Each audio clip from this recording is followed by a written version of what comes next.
کبھی کبھی گناہ نہیں بلکہ نیکیاں انسان کو نقصان اور تکلیف میں ڈال دیتی ہے۔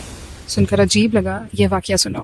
بنی اسرائیل میں 2 آدمی تھے، ایک عبادت میں مشہور، لوگ اسے دیکھتے تو کہتے ماشاءاللہ کتنا نیک انسان ہے، اور پھر ایک دوسرا آدمی تھا گناہوں میں مشہور، ایسا شخص جسے دیکھ کر لوگ امید چھوڑ دیتے تھے۔ ایک دن اس عبادت گزار نے اس گنہگار کو دیکھا اور اسے دیکھ کر کہا، اللہ کی قسم اللہ تمہیں کبھی معاف نہیں کرے گا۔ صرف ایک جملہ، پر اس جملے میں ایسی بات چھپی تھی جو اللہ کو بالکل پسند نہیں آئی۔ اس نے اللہ کی رحمت کو محدود سمجھ لیا۔ اس نے ایک انسان کی کہانی کا آخری صفحہ خود لکھ دیا۔ اس نے سمجھا کہ وہ جانتا ہے اللہ کس کو معاف کرے گا اور کس کو نہیں، جیسے اللہ کی رحمت کی کوئی حد ہو، جیسے کسی انسان کی کہانی ختم ہو چکی۔ لیکن پھر اللہ تعالیٰ نے فرمایا، کون ہے جو میری طرف سے قسم اٹھا رہا ہے کہ میں فلاں کو کبھی معاف نہیں کروں گا؟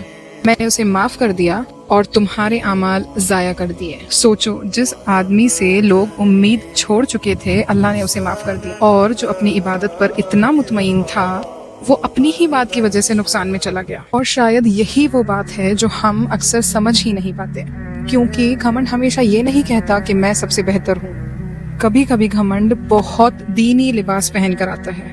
کبھی وہ کہتا ہے میں تو ایسا کر ہی نہیں سکتا، کبھی وہ کہتا ہے اس کا کچھ نہیں ہو سکتا، کبھی وہ کہتا ہے اللہ اسے معاف نہیں کرے گا، اور کبھی وہ صرف اتنا کہتا ہے کم از کم میں اس کے جیسا تو نہیں۔ یہیں سے مسئلہ شروع ہوتا ہے، کیونکہ جب ہم دوسروں کے گناہ گننے لگتے ہیں تو اکثر اپنے دل کی بیماریاں دیکھنا چھوڑ دیتے ہیں۔